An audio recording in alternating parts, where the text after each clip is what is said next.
AMT 코리아 조이사입니다. 오늘은 파워팩에 대한 동영상을 촬영하겠습니다. 요즘은 수동보다는 오토로 한 차들이 많이 추구가 되고 있습니다. 그러다 보니까 이제 파워팩을 장착을 많이 하게 돼 있거든요. 그래서 그거에 대한 구성도와 자가정비법에 대해서 설명을 드리겠습니다. 트럭의 종류는 소형, 중형, 대형으로 되어 있습니다. 소형은 포터, 봉고, 호란도, 렉스턴 같은 1톤 정도의 클래스가 이제 소형이 되고요. 중형은 2.5톤에서 3.5톤, 마이티가 중형이 들어가고요. 대형은 5톤 이상입니다. 근데 소형 트럭은 PTO를 장착하실 수가 없습니다. 중형과 대형은 오토라고 해도 PTO가 장착이 가능하거든요. 그 이유는 중형, 대형은 미션이 거의 수입 미션이 달립니다. 그러다 보니까 이 PTO를 장착할 수 있는 그 장치가 되어 있고요. 소형은 이제 수입품을 쓰지 않다 보니까 PTO를 장착할 수가 없습니다. 그래서 이제 소형 같은 차에 파워팩을 많이 장착하게 되어 있습니다. 그리고 PTO와 파워팩의 장단점에 대해서 간단히 한번 설명을 해 드리겠습니다. 우선 제일 중요한 게 내구성입니다. 내구성은 PTO 같은 경우에는 미션에 옆에 장착이 되기 때문에 거의 뭐 10년, 뭐 15년도 써도 그렇게 이상이 없거든요. 근데 그 주요 장치들이 이제 밸브나 이거를 PTO를 가동해주기 위해서는 진공고무 이런 게 좀 몇 가지 부품이 있는데 그런 것만 나중에 교환을 해주시면 거의 뭐 쓰시는 데는 지장이 없고요. 파워팩은 내구성에 연관이 많습니다. 특히 이 파워팩은 모터로 가동이 되기 때문에 DC 모터입니다. DC 모터로 가동이 되기 때문에 그 모터 안에 브러쉬라는 게 들어가게 되어 있거든요. 그게 이제 마모가 되거나 또 사용하시다 보면 모터에 코일이 타거나 그러면 모터는 가동이 안 되게 되어 있습니다. 그리고 시간입니다. 시간은 뭐냐? PTO를 스위치를 키시고 시동을 걸어 놓으신 상태에서 시간에 제약이 없습니다. 뭐 1시간도 사용하실 수도 있고 뭐 2시간도 사용하실 수 있습니다. 대신에 유압류 온도는 좀 많이 상승할 수가 있는데 시간에 대해서는 이 PTO 타입은 제한을 별로 받질 않고요. 파워팩은 이 시간에 제약을 많이 받습니다. 오래 사용하시다 보면 모터가 타거나 선이 높거나 그렇게 할 수 있거든요. 그래서 이 파워팩을 사용하실 때 제일 중요한 점은 1분 정도를 사용하시고 3분은 가동을 중지해 주셔야 돼요. 안 그러면 모터에 무리가 가서 코일이 타거나 브러쉬 쪽이 녹아서 문제가 생길 수 있거든요. 요거는 좀 작동하실 때 생각을 좀 잘 하셔가지고 참고하시면 될 것 같습니다. 그리고 이 장착이라고 써 있는데 요게 이제 무슨 내용이냐면 이게 오토고 스틱이고 PTO는 장착을 할 수 있는데 단점이 뭐냐면 그 차에 대해서 맞는 PTO를 장착을 하셔야 돼요. 그게 아니면 PTO가 이제 미션에 기아가 망가진다든지 그 PTO에 마운팅 위치가 안 맞아서 장착을 할 수가 없습니다. 이 PTO는 이 모델에 맞는 거를 꼭 장착을 하셔야 되고 없는 거는 장착을 할 수가 없습니다. 대신에 파워팩의 장점은 뭐냐면 파워팩은 그 미션에 상관없이 배터리가 있으면 12V, 24V를 구별하셔서 장착하실 수가 있습니다. 그리고 마지막으로 하나 더 장단점을 얘기해 드리면 PTO는 주행하실 때 늦고 주행을 하시면 안 됩니다. 그 말은 주행하실 때 PTO를 작동할 수 있고 뒤에 유압 장치를 작동할 수 없다는 얘기입니다. 근데 파워팩은 PTO하고 이런 게 상관이 없습니다. 배터리에 전원만 있으면 가동하실 수가 있습니다. 그래서 주행 중에도 사용하실 수가 있고요. PTO는 시동이 걸려야지만 가동이 되거든요. 근데 이 파워팩 같은 경우에는 시동이 꺼져 있어도 배터리에 전류가 있으면은 가동이 됩니다. 그래서 이 중형 이상 대형 차들도 윙바디 이런 거는 PTO보다는 파워팩을 하는 이유가 PTO 스위치를 넣지 않고도 스위치로만 간단히 작동할 수 있게 돼 있기 때문에 윙바디나 또 그런 특성에 따라서 PTO를 안 달고 파워팩을 장착해서 하는 경우도 많습니다. 요거는 좀 참고를 하시고요. 그 다음에 이제 구성도와 이제 자가정비법에 대해서 알아보도록 하겠습니다. 이제 구성도에 대해서 한번 설명을 드리겠습니다. 자, 우선은 차량용 배터리가 있고요. 옆에 보조 배터리를 하나 설치를 해줍니다.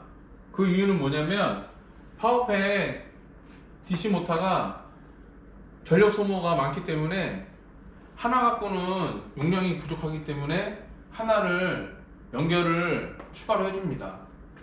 방식은 병렬로 이렇게 연결을 해주고요. 그 다음에 연결을 해줘서 이 하나가 마그네트 플러스와 연결을 하게 되어 있습니다. 슈즈는 250A짜리 슈즈가 달려있거든요. 컴프레셔는 80A고요. 파워팩용 슈즈는 250A입니다. 이 수치를만 봐도 이 파워팩 모터가 소모하는 전류가 상당히 많다는 것을 보실 수가 있으실 겁니다. 근데 이 방식은 차량에 따라서 조금씩 차이가 납니다. 코란도, 렉스턴은 본 배터리에서 보조 배터리를 거쳐서 마그네트하고 연결이 되고요. 봉고3 같은 경우에는 차량용 배터리에서 바로 연결이 됩니다. 그렇다고 봉고는 이 보조 배터리가 연결이 안 되어 있는 건 아닙니다. 연결되어 있는데 코란도와 렉스턴은 보조 배터리 와서 거쳐서 간다는 거. 그 차이점은 뭐냐면 코란도와 렉스턴은 미션 쪽에 고장을 막기 위해서 저전류가 되면은 시동이 꺼지게 되어 있습니다. 그래서 이 본 배터리에서 바로 마그네트로 연결하시면 파워팩을 조금 사용하시면 차가 인식을 해가지고 전류가 낮은 걸로 인식을 해서 시동을 차단시켜 줍니다. 그래서 그걸 방지하기 위해서 본 배터리에서 보조 배터리를 해서 이렇게 간다는 거. 코란도 렉선은 그렇게 하고 봉고는 플러스에서 일로 바로 옵니다. 근데 여기서 슈즈를 하나 걸리고 슈즈는 250A 똑같은 걸 사용합니다. 그리고 또 하나 주의하셔야 될 거는 배선입니다. 배선의 컴프레셔는요 24스퀘어 24mm를 사용하고요. 파워팩용은 35스퀘어 35mm를 사용합니다.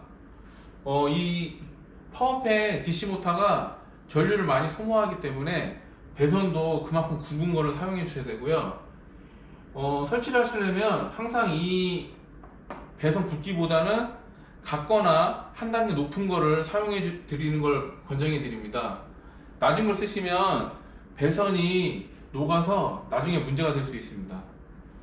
그리고 차 실내에 보시면 PTO 스위치라는 게 있어요.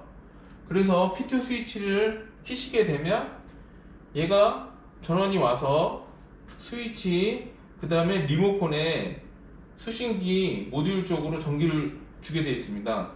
이쪽은 컴프레셔와 똑같이 암페어 수가 많이 먹지는 않습니다. 10A도 충분히 되기 때문에 이런 거 만약에 추가로 나중에 뭐 장착을 하실 때 10A짜리 슈즈를 하나 걸어서 사용하시면 됩니다. 그래서 방식은 PTO 스위치를 온한 상태에서 이제 스위치나 리모컨을 작동하시게 되면 스위치에서 밸브로 전기가 가서 다시 플러스가 파워팩 마그네트에 전원을 주게 되어 있습니다.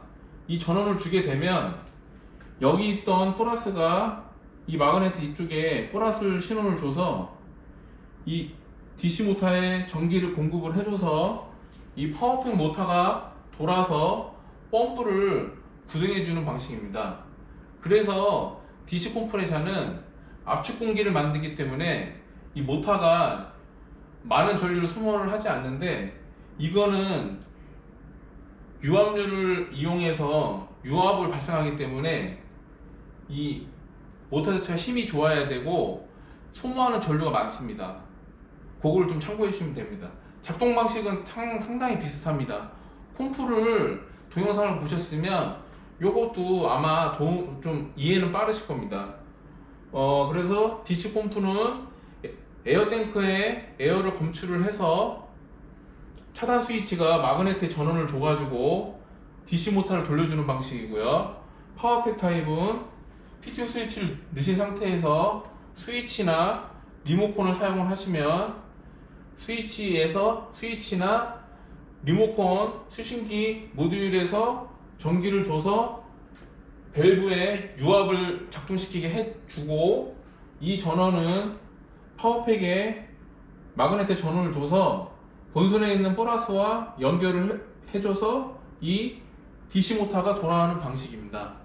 방식은 그 다음에 이제 작동을 하시다 보면 실내에서 따깍따깍 소리는 나는데 모터가 이제 파워팩이 작동 안 되는 경우가 있습니다. 그때 정비하는 방법은요, 첫 번째로 여기 파워팩 마그네트에 플러스가 전원이 오시는지 확인을 해주시면 됩니다. 여기가 안 올 때는 슈즈 2개를 확인해 주시고요. 봉고 3는 하나입니다. 봉고 3는 하나고 2개를 확인해 주시고, 이쪽도 이상이 없고 이쪽 이상이 없는데 여기가 전원이 안 온다 그러면 이 선에 문제가 있는 겁니다. 이 선에. 그리고 또 한 가지 다른 예는 이 선에 전기가 오고 이쪽도 신호가 제대로 와서 이쪽도 플러스가 오는데 작동 안 되는 경우도 있습니다.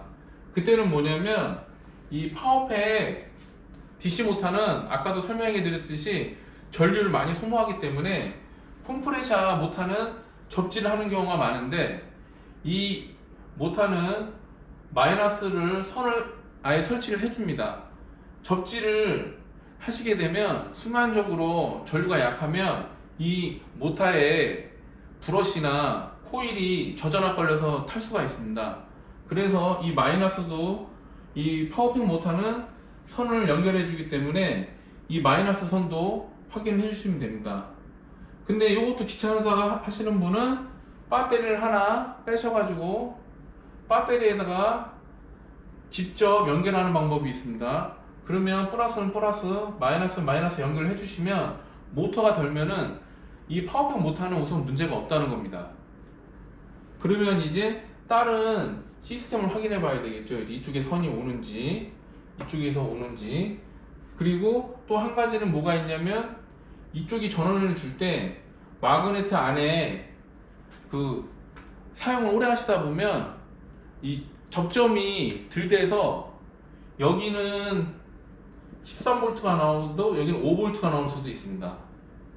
그거는 이제 램프 테스트하기로는 잘 모를 수가 있고, 이제 체크하는 걸로 해서 암페어수가 얼마 나오는지 그걸 한번 확인을 해주시면 될 것 같습니다.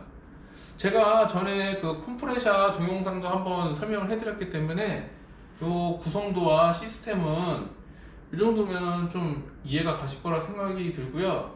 만약에 이해가 안 가시면 제 핸드폰 번호나 회사로 전화를 하셔가지고 문의를 해주시면 될 것 같아요. 뭐 이제 이거 슈즈 위치나 이런 거는 좀 한번 물어보셔도 될 것 같고, 설명을 한번 다시 드리면 코란도하고 렉스턴은 이 슈즈가 본네트 쪽에 있습니다. 본네트 쪽 어디 있냐면 메인 배터리 위쪽에 아까 설명해 드린 것처럼 이렇게 큰 슈즈가 있고요. 그 다음에 코란도는 뒤에 있는 거는 뒷좌석 등판 쪽에 가운데쯤에 달려 있습니다. 그걸 한번 확인해 주시고요.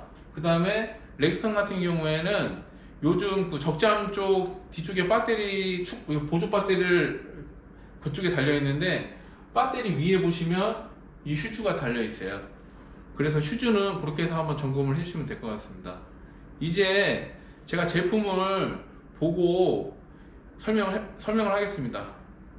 자, 이제 제품을 보고 설명을 드리겠습니다. 이 타입은 파워팩과 오일 탱크가 같이 붙어 있는 일체형 타입입니다. 일체형 타입이 아닌 거는 이 탱크가 없고 이 안에 펌프가 바로 부착되어 있는 게 있습니다. 그렇다고 이 타입도 펌프가 안 달린 건 아니고요. 이 탱크 안에 펌프가 달려 있습니다. 그리고 이쪽은 이렇게 열게 되시면 탱크에 오일을 넣게 되어 있습니다. 보통 이 게이지에 이 타입은 끝에서 조금만 적실 정도만 넣으시면 되고요. 딱 이 게이지 말고 까만색으로 돼서 긴 거 된 거 있습니다. 그건 눈금이 4칸인데 밑에서 2칸 정도만 맞춰주시면 이상이 없습니다. 이거를 많이 넣으시게 되면 이쪽으로 해서 오일이 셀 수 있으니 그거는 좀 주의를 해주시고요. 그 다음에 여기 보시면 이거는 릴리프 밸브입니다. 이 릴리프 밸브는 뭐냐면 이 파워팩에 유압을 작동할 때 압력을 조정해 주는 장치입니다. 그래서 이 쬐끄만 육각형을 약간 풀어내시고 이쪽에다 렌치를 꽂으시고 조이시면 압력이 올라가고 풀러주시면 압력이 내려갑니다. 그러니까 시계 방향이냐 반시계 방향이냐, 시계 방향은 압력이 올라가고 반시계 방향은 압력이 내려가게 되어 있습니다. 근데 요거는 특정 회사에서 압력을 맞춰서 나온 거기 때문에 요거는 조종하는 거는 추천을 드리지 않습니다. 아무것도 모르신 상황에서 이걸 조종하시게 되면 여기 안에 들어있는 펌프가 망가질 수도 있고요. 이 모다가 타가지고 문제 생기는 경우가 있습니다. 그래서 이거를 좀 조정을 하셔야 될 것 같으면 회사로 문의를 하셔가지고 조치를 받으시는 게 좋을 것 같습니다. 자, 이제 이쪽 뒷부분은 이제 모터와 마그네트입니다. 이 마그네트는 컴프레셔 마그네트하고는 틀리게 되어 있습니다. 타입은 비슷한데 이렇게 모양 생긴 게 있고 은색 쇠 카바로 이렇게 되어 있는 타입이 있습니다. 방식은 똑같습니다. 그리고 여기 보시면 아까 설명드렸듯이 마그네트 한쪽은 모터와 이렇게 연결이 되어 있고요. 이쪽은 이제 차량 본 배터리에서 오는 플러스하고 연결을 해주시면 되고요. 요거는 이제 마이너스하고 연결을 해주시는 겁니다. 근데 파워팩 쪽은 접지보다는 본 배터리에서 마이너스를 따가지고 연결해 주시는 거를 추천드리고요. 그 다음에 여기 보시면 두 개가 있습니다. 두 개는 뭐냐면 아까 스위치에서 오는 신호를 받는 겁니다. 하나는 접지, 위에 거는 플러스를 연결해 주시면 돼요. 두 개는 바뀌어도 상관은 없습니다. 작동되는 거는. 그리고 여기는 이제 선이 이렇게 연결이 되어 있는데 선이 연결이 안 되어 있고 동판으로 이렇게 돼서 연결되는 경우도 있습니다. 이런 거는 파워팩의 타입에 따라서 조금씩 이게 틀릴 수가 있으니까 이것만 좀 주의를 해주시면 되고, 그 다음에 제일 주의를 하셔야 되는 게 이 마그네트는 이쪽에 플러스가 꼭 연결이 돼야 되고 이쪽은 마이너스가 연결이 돼야 됩니다. 근데 이거를 무시하시고 마이너스와 플러스를 반대로 하시면 어떤 경우가 생기냐면 모터가 역회전을 해서 이 펌프를 반대로 돌려주게 되어 있습니다. 근데 유압 펌프는 회전 방향이 있습니다. 좌회전이냐 우회전이냐. 그래서 이걸 바꾸시게 되면 펌프가 반대로 돌기 때문에 유압이 작동이 전혀 안 됩니다. 이게 제일 중요한 부분이니까 꼭 마그네트하고 여기 연결된 부분은 이쪽은 플러스, 이쪽은 마이너스, 그거를 주의를 해주시면 될 것 같아요. 자, 이제 이걸로 제품 설명은 끝내겠습니다. 파워팩 동영상은 이제 여기서 마치겠습니다. 다음 동영상은 댓글에 보조축 있는 봉고 1톤에 대해서 보조축이 작동이 안 될 때 대한 내용을 좀 올려달라고 말씀을 하셔가지고 그 내용과 그다음에 무선 리모컨 세팅 방법에 대해서 한번 올려보도록 하겠습니다. 여태까지 시청 많이 해주셔서 감사합니다. 앞으로 좋은 내용 많이 올릴 테니까요, 앞으로 시청 많이 부탁드립니다. 그만 마치겠습니다.